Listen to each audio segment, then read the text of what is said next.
Can you hear me? All right. We got it. Koby's going to open up with a statement, and then we will take questions. I know we're in the scrum situation, so just kind of make a lot of contact with you, raise your hand. I'll call on you so we're not talking over each other. Yeah, I'm definitely going to try to get to everyone here, and I think that's part of my opening statement. Just a big thank you to everyone here for the coverage this year. I know we had an incredible story on the basketball floor, but you guys certainly helped us elevate the stories from within and our players and the profile of our players and our guys, 3 All-Stars and Coach of the Year, and that doesn't happen without this group here. And I also think because of how invested you guys were in this year and this season is a disappointment because of how invested you were. Obviously, we feel it. It's raw for us. We're disappointed how it ended, but it was a remarkable year on so many fronts, and you guys were all invested in this, and we're not going to go anywhere. We're going to keep fighting for that championship, and this window is wide open, we believe, and we're going to get into those questions, I'm sure, but just wanted to make sure I level set first and just say thank you, because I saw so many of these faces here every single day supporting this group and elevating this group to a national level. So thank you. We'll open up a question. Chris? Koby, you mentioned that you still have a window here. What makes you believe coming off this playoff run that this group can still compete for a championship as constructed? Yeah, so I love our foundation. I love our core. Our starting lineup is, the average age is 26.8. We have 2 All-Stars that are 25 and 23, respectively. And they're going through it. They're going through these experiences. They're going through these battles. And we're sustainable in a lot of ways, not just because guys are under contract, but our youth, our belief in this group. In a lot of ways, there's a newness to this group as well in terms of, our new head coach that's been with us for 1 year. Us figuring out an offensive identity happened this year. And so I'm really high on and optimistic in our future. That being said, it can't just be 82 games. We have to figure out this next 16. We have to figure out how to get over the hump. But this group has shown they can play some of the best basketball in the world. It's how do we do it on the highest stage and continue to keep pushing to get over that hump. What has Dan Gilbert told you in terms of going into the tax, any kind of roster management restrictions? No restrictions in terms of going into the tax. We haven't been a tax team in a long time.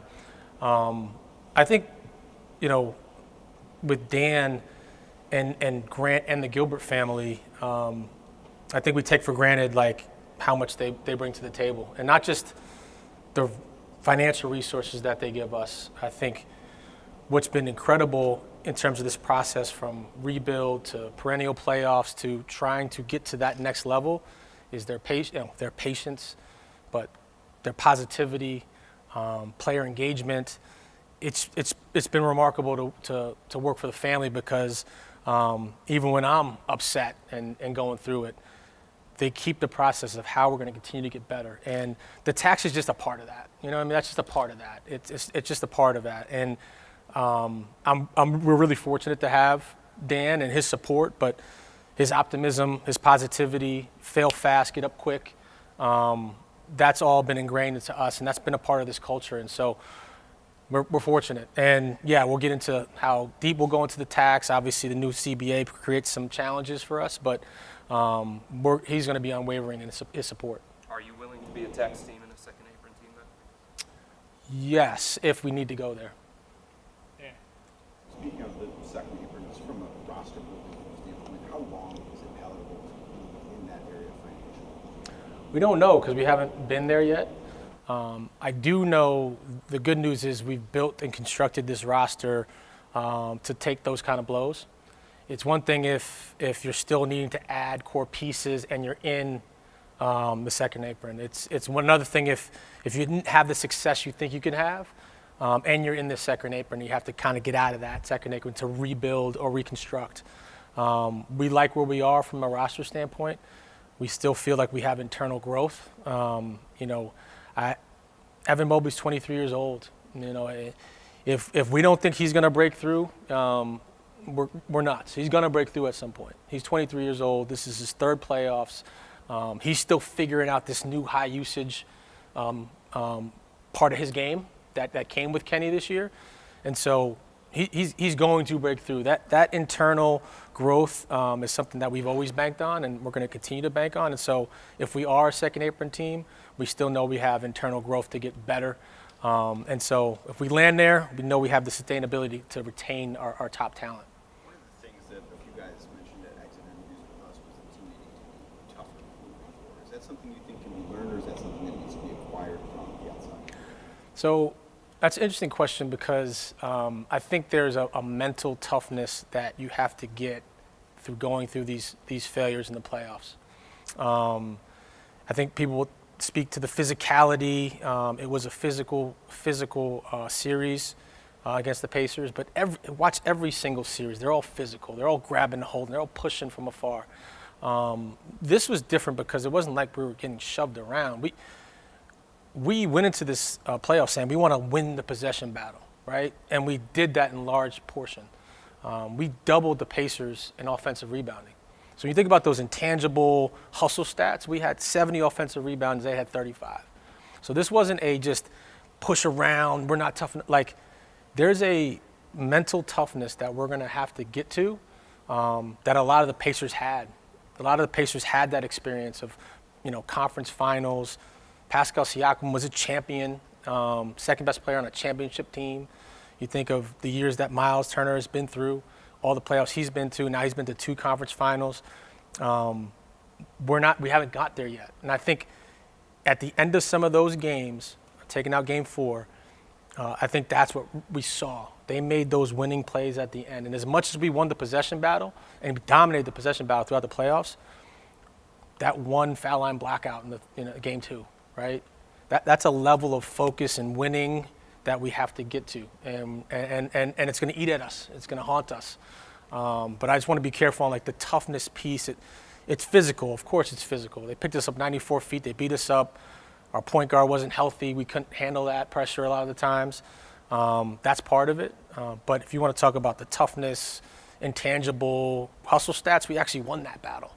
I think it was the mental piece, and we're going to get there as we continue this pursuit. Terry.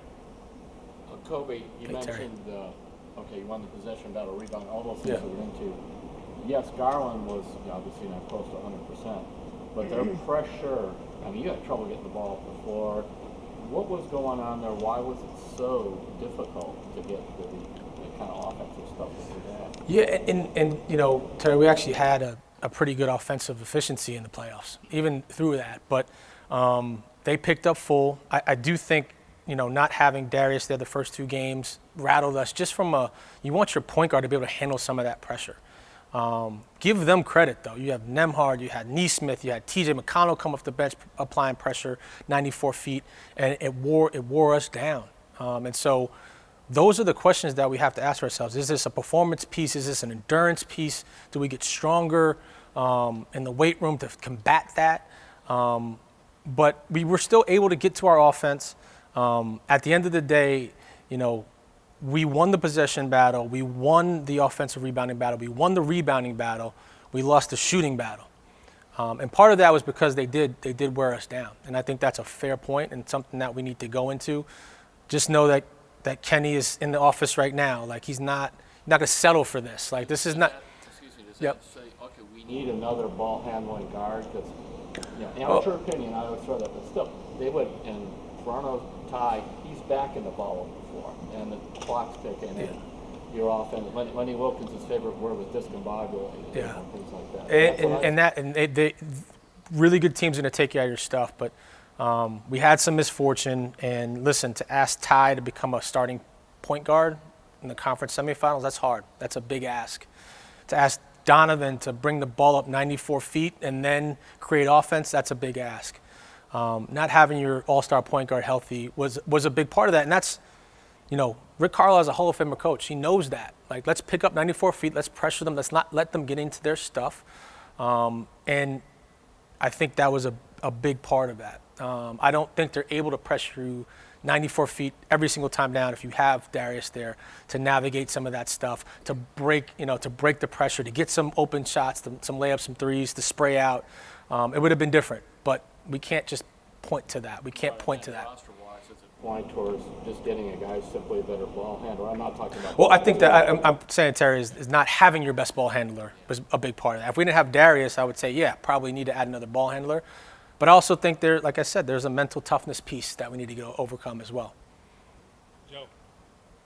Koby, in terms of that mental toughness, how much of it too is next year learning to play as a favorite, especially in this Indiana series too, and knowing more is expected and there's going to be a target on your back? I thought about that a lot after the season, after the loss in the playoffs, and I think it's a great point. I think we can all agree that coming into the season, no one predicted us to be number one. I don't think anyone had 64 wins, and so I think over the course of the year, in a lot of ways, we exceeded expectation.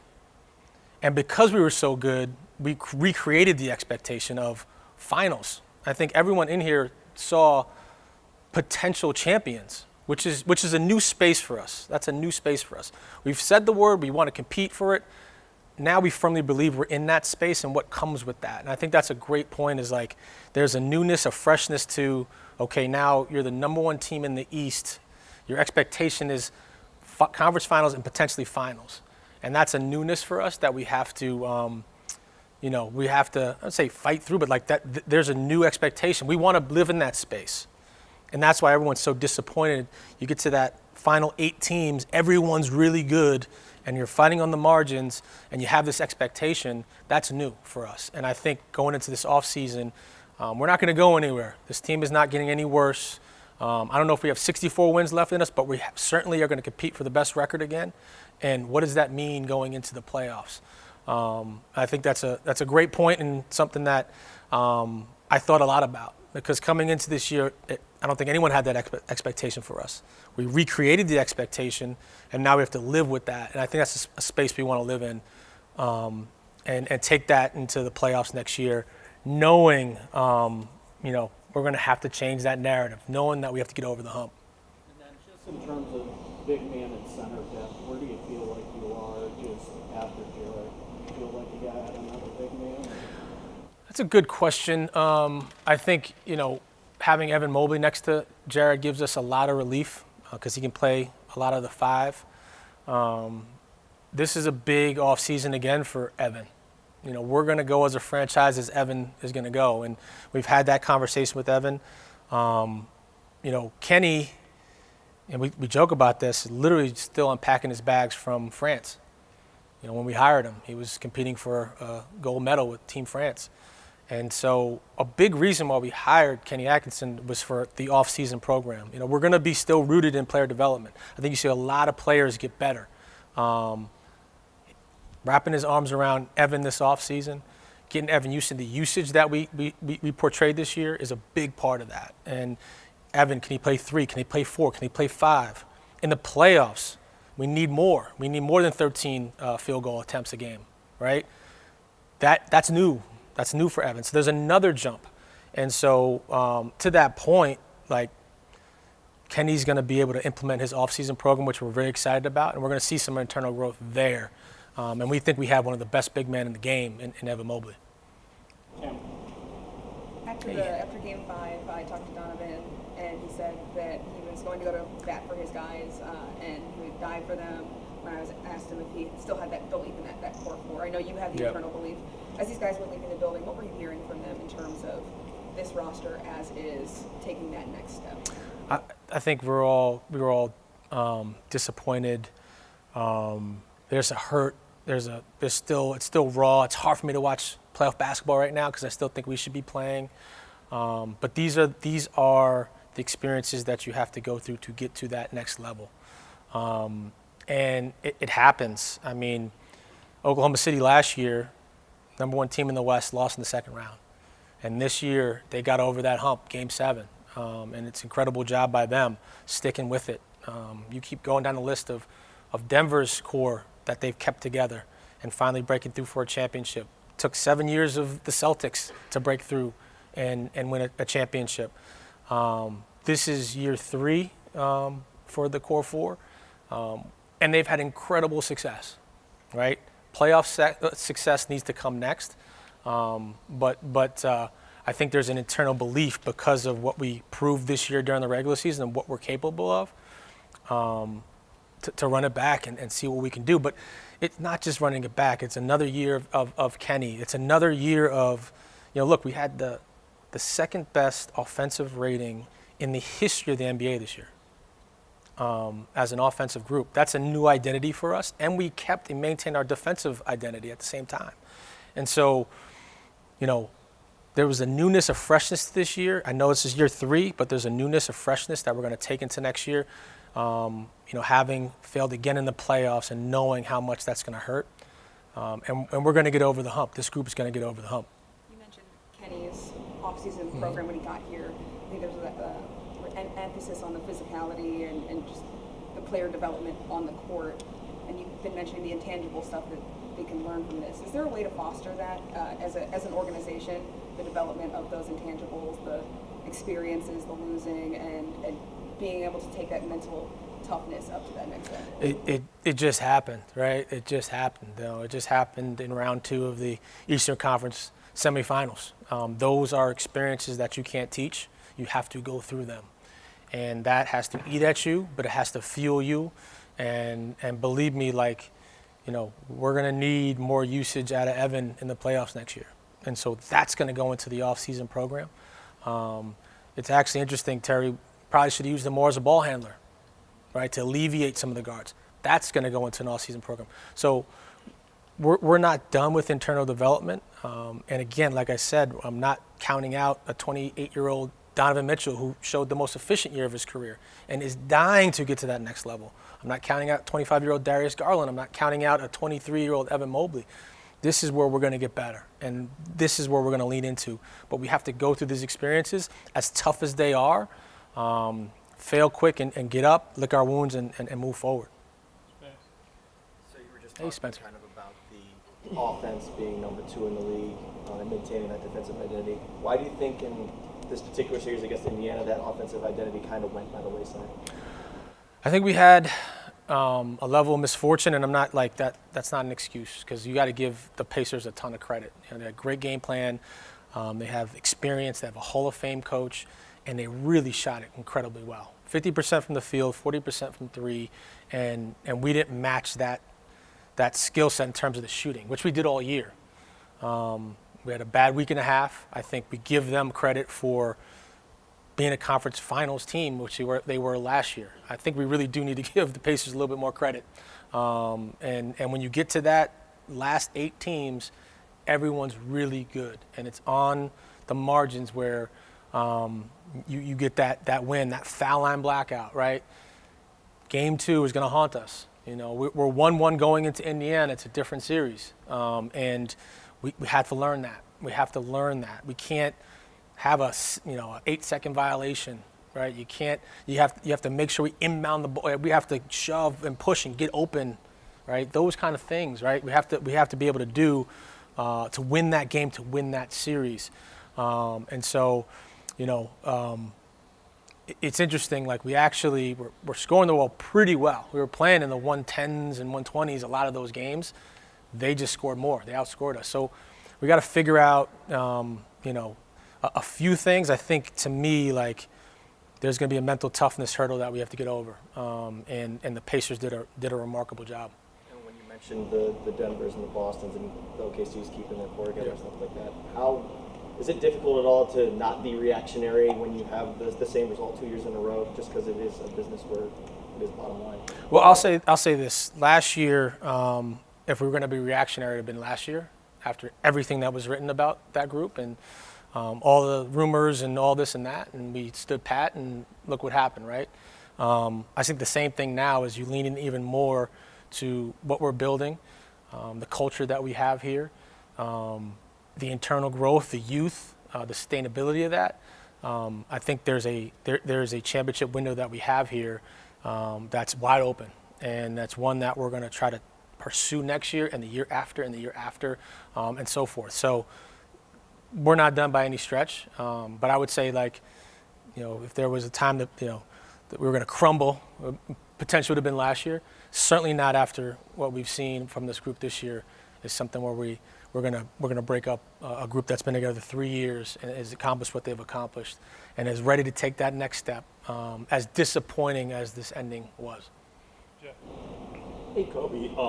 You guys have won 163 games in the last 3 years, but only 2 semi-conference. So my question is there any chance that you guys are a better regular season team than a playoff team? I think, Jeff, you make a point of, like, we're never gonna figure it out, and it's never an exact science. But I will say that we've become very, very good at the regular season. Right, 82 games. We've been brilliant. There's a 50-win season in there. There's a 64-win season in there. Last season was 3 All-Stars. And now the next step is we need to figure out how to win at the highest level. When everyone's juices are up, when everyone's competing at the highest level, when it's more physical. And I think for us, I'd rather be where we are now trying to figure it out, being one of those Elite 8 teams that are trying to figure out that know we can come back with that strong group again. This is where we want to live, right, with the expectation of championship. And when we fall short of that, everyone's upset. I want to live in that space. I don't want to live in the space where we were, was it 3-4 years ago, when we're worried about ping pong balls, right? When it was 19 wins, 22 wins. Like, I love the trajectory that we're on. That's why I love this foundation. And we're going to keep pursuing that championship. But to your point, as many games as we won in the regular season has not translated to the playoff success. And we need to figure that out. Jason. When you're talking about toughness, I'm just wondering, is that related at all to injuries and playing through injuries? I think, Jason, there's a level of misfortune that we had this year, only because I feel like we navigated the regular season so well with injuries. This was by far and away our best year from an injury standpoint, or prevention. I would actually call it prevention standpoint, with the plan we laid out, with how Kenny used the bench to alleviate minutes throughout the year. Darius played a career high 71 games. You had Donovan in the 70s, was the first time for us, 71, I believe. Jared Allen played 82 games. Evan was at 71, I believe. So that led to incredible regular season success. The misfortune, certainly with Darius' toe, and Evan played through injury, to your question, even though he sprained his ankle pretty bad. But, and I'm not using this as an excuse at all, but there's a reason that the 4 conference finalists have 0 rotational players missing. 0. Knicks, Pacers, Oklahoma City, and Minnesota. 0 rotational players missing. And so when you get to this level, and it's the highest level of basketball, and you're not 100% and you're chasing it, that impacts you. And so I think the hard part was the plan that was laid out over the course of the year was phenomenal from a performance standpoint.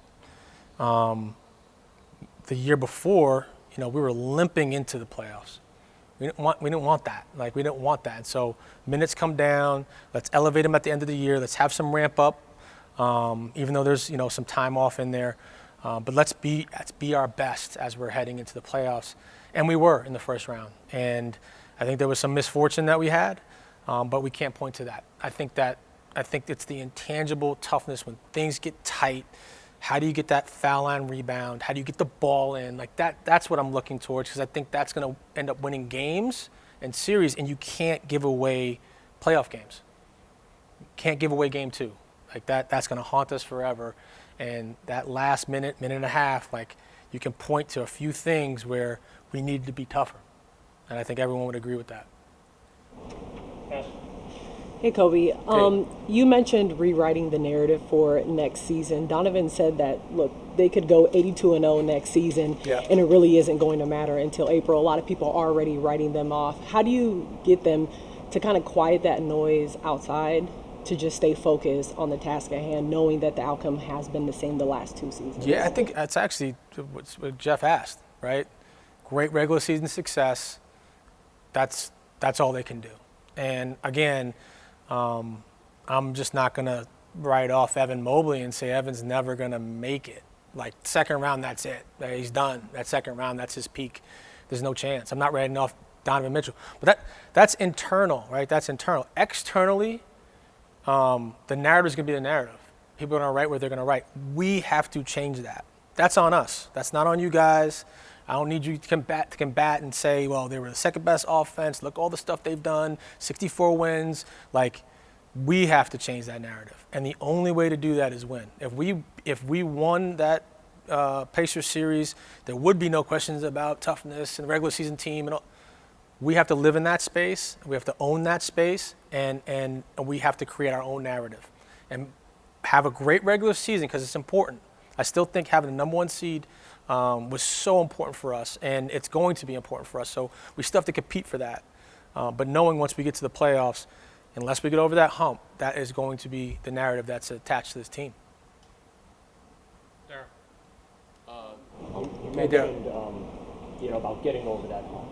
This is 3 straight post-playoff series where the players have used the same phrases, though, about the mental and the physical toughness. And, conventional wisdom would say you're fueled by the disappointment from the year before. So what is it about this group that you know that the 4th time is going to be the charm for them to, I guess, have that switch flip? Yeah, 4th, 5th, 6th. I mean, we're not going to stop, right? Even next year, we're not going to stop. So I will say, there is still some newness, some freshness, and youth here. I'm not saying we're ahead of schedule because we put ourselves in this position. But when, one of your best players is 23 years old, you have to live with that. You have to live with that. This is the first year that we've elevated, or I should say, Evans elevated his level to where he's an all-star, all-NBA, defensive player of the year. He has to take another jump. I say, we go as Evan Mobley goes. I think everyone believes that, which is exciting. Because he works, he's an incredible person. He has a great foundation with his family. He has a great belief from everyone here. And so if everything were to remain the same, then no, I don't. But how are we going to get better? But if you don't believe a 23-year-old Evan Mobley is going to continue to make these jumps and leaps, then you're not studying it. You're not studying the evolution of great players. And so that is where we put our trust in, and certainly Ketty and his staff to continue that growth. Same thing with Darius, stronger, right? Habits, all the stuff that goes into these championship teams, and getting older. I think they had some veterans. They had some vets that have been there, championship, multiple conference finals. We're just starting, and believe me, I think we are so much more in the beginning of the story than the end of the story. Even in year 3, right? That's beginning of a core that's shaping themselves, that's had tremendous regular season success, and that's going to realize this is what we have to do to get to that next level. And you guys showed that you can win so many different ways during the regular season and adapt to the opponent. What was so challenging, the injury situation aside, what was so challenging with adapting to the way Indiana played in that series? Again, I got to give Indy a lot of credit. They play different. They get up and down. They play a 5-out program that's different. You don't guard that all the time, right? And so Jared goes to the paint as opposed to goes and contests the 3.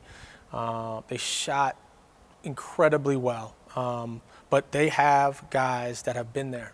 They have guys that have been there that are incredibly talented players. Siakam, which I think we did a good job on the first 2-3 games, started to find his own 4 and 5, right? You could kind of see him getting stronger as the series went on because guess what? He's been the second best player on a championship team. He took his level there. That's where we got to figure out. That's how we have to get there. But to your point, I felt really good going into this playoffs. Obviously, the first round, being healthy and showing what we can do scoring-wise, but also rebounding-wise. We talked about the possession battle, talked about getting ourselves more possessions, offensive rebound, the intangibles, the 50-50 balls.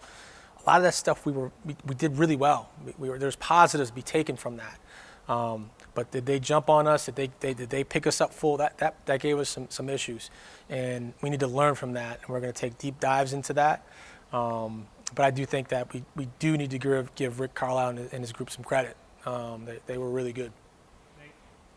How would you characterize your degree of interest in Team Tiger?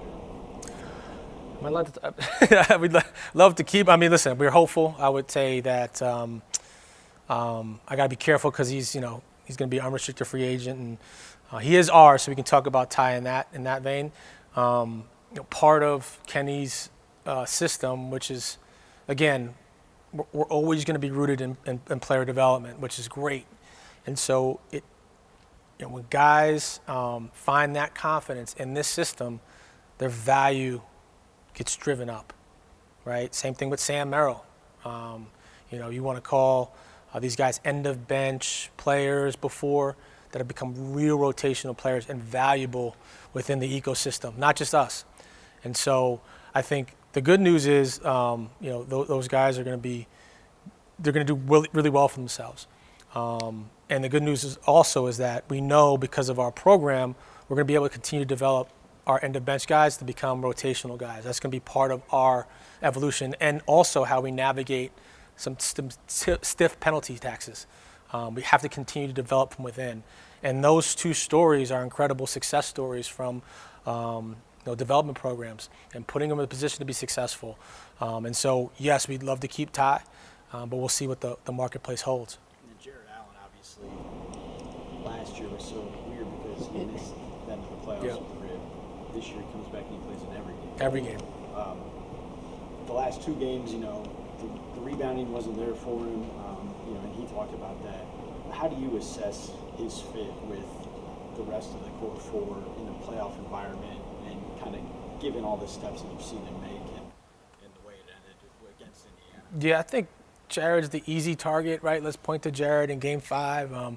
When he wasn't his best, I think he'd be the first to tell you that in that space, that's where he needed to elevate his level. But we all kind of did, right? We all need that mental toughness to get Game 5 home and force the series back to Indy.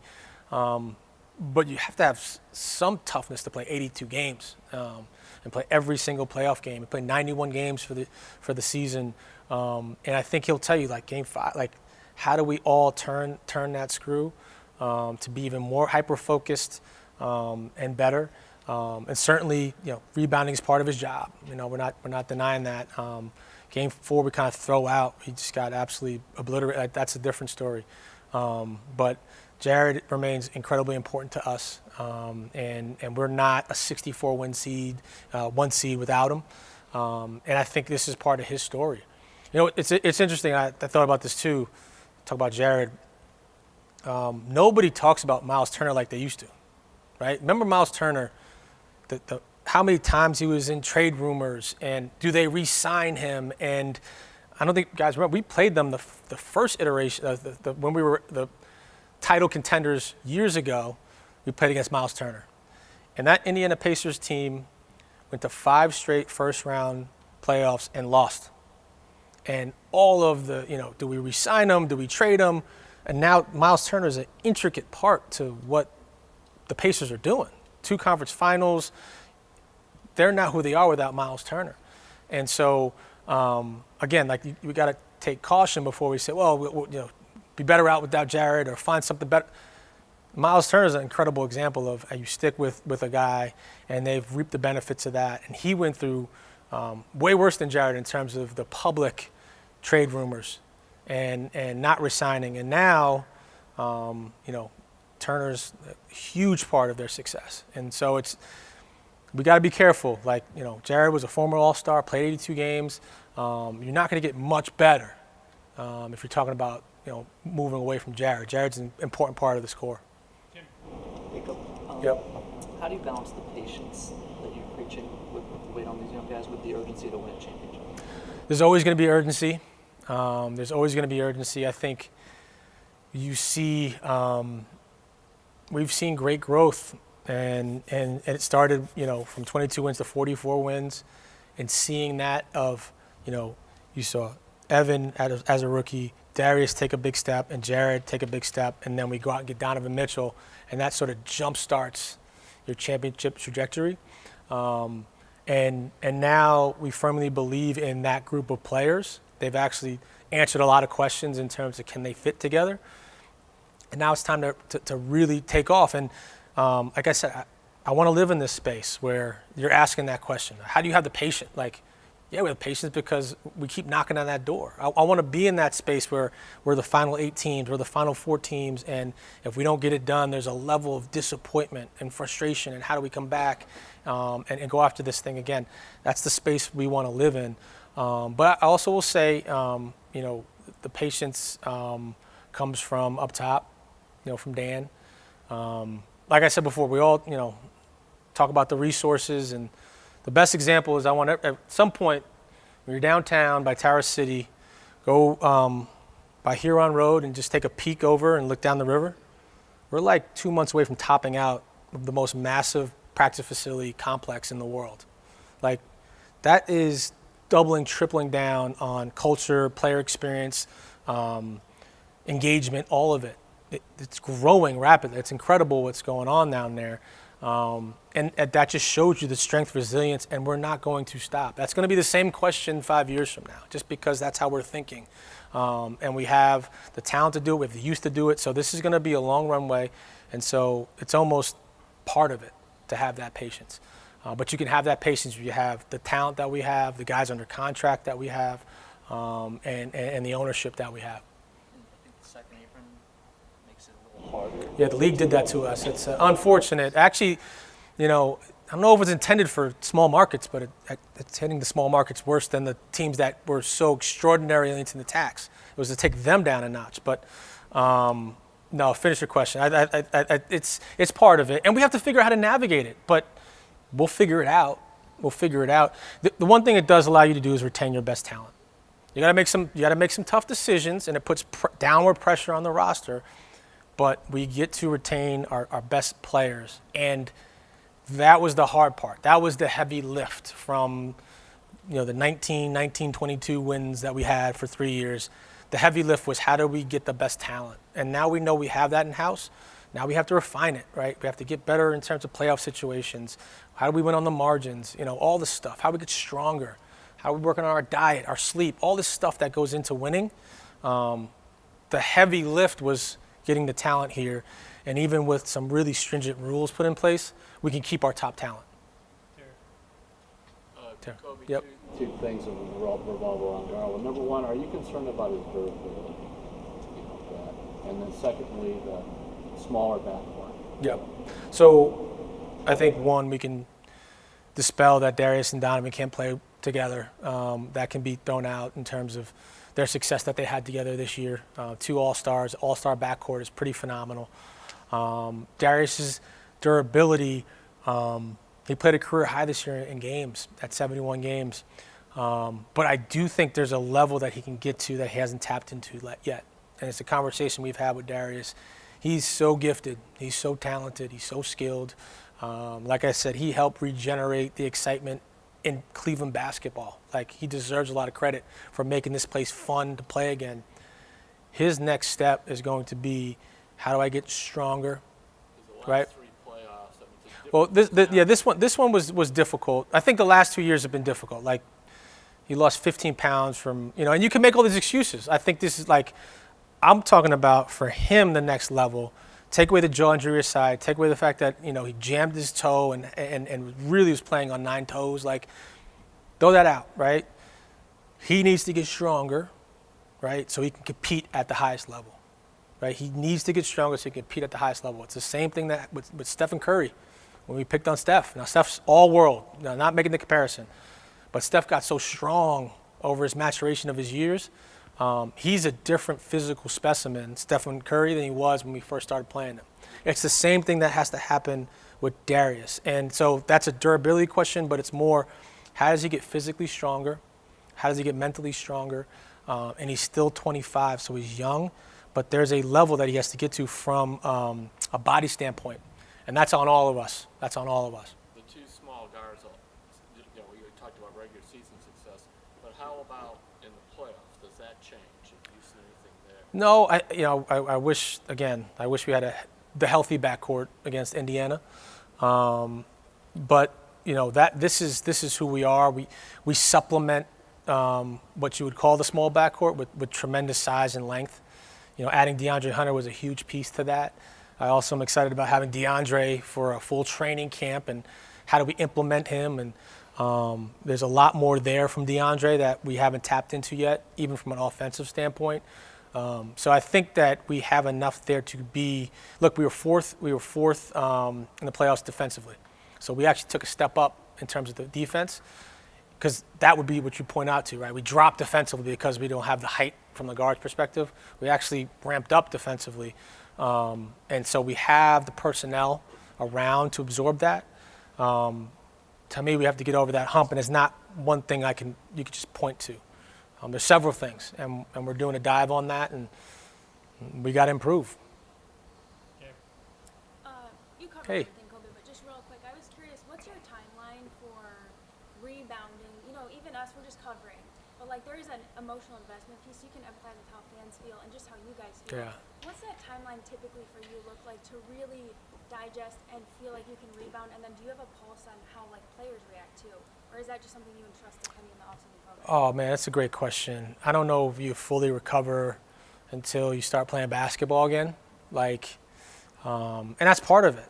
We care a tremendous amount about the players, their families, their well-being. There's so much spotlight on them, from social media to how the game's covered, to the immediate reactions.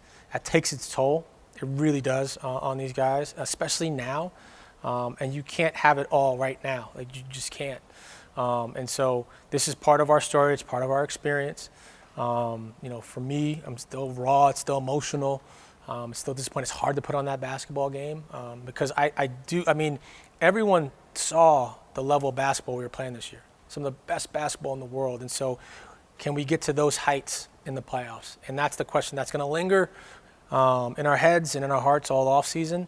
I think it's going to fuel us. But I also know I don't have a timeline on when I'm going to not be depressed, right? But I'll get over it. And, part of it is we have great attitudes in this building. We have a great culture. You come in, I came in today to get ready for this, and Kenny's already working out, and he's got all these ideas. And I said, Kenny, you want to take the press conference for me, man? Just, you can do it. So we have the belief from top down. We have incredible culture, our guys. This is genuine. We have everyone that wants to be in Cleveland, right? This is what we created here. That's genuine. So it makes it easier. If we're going to an off season full of questions and controversy, we got to get better on the court. All the other stuff is great. All our stuff is great, and will continue to grow and be great culturally, and our player engagement and the families and all the stuff that we've grown here. It's the 94 feet that we know that's what we need to tackle, and that's okay. That's part of it. Last one, Chris. Koby, you were mentioning trying to take that next step, and Evan's a part of that in his growth, and Darius in his growth. How can you get those guys on the same timeline as somebody like Donovan, who is clearly more ready for playoff basketball? Just ask Donovan that? No, but Donovan, a big reason why he re-signed, right, is Evan Mobley and Darius Garland, and obviously having Jared Allen to help protect the rim and be who he is. But when you sit down with Donovan, and again, let's give Donovan an incredible amount of accolades and praise for what he did this year. Could easily go out there and say, I want to average 29 points a game and chase the MVP. That's what he could have done. And he said, I'm going to take a step back because I want to get Darius back to an all-star level, which is going to help his confidence and help our runway, and Evan has to take a leap. I want to play with Evan in that second unit so I can force feed him. I'm not going to go crazy. Second unit, he could have gone crazy and try to juice his stats. It's not what he did. I want to force feed Evan to make sure he's going to be ready for the playoffs. And that's not going to stop. That's not going to stop. And I think we got to give Donovan so much praise for his leadership this year. He's had maybe better statistical years, even though this is one of the most efficient years he's ever had. But he took a step back in minutes. He took a step back in usage and field goal attempts to make sure that these guys grow, because we have to get them there, right, to meet Donovan's level. There's no doubt Donovan's on a very, very high level. Even though he's never broken through, he's one of the best players in the NBA. We're fortunate to have this kind of leader that's really selfless and cares and genuine and wants to be a part of this community. He knows his job is, how do I get this? And that's on us too. It's not just Donovan. It's on Kenny. It's on myself. What are we doing all throughout the course of next year to get Evan ready for higher usage in the playoffs, right?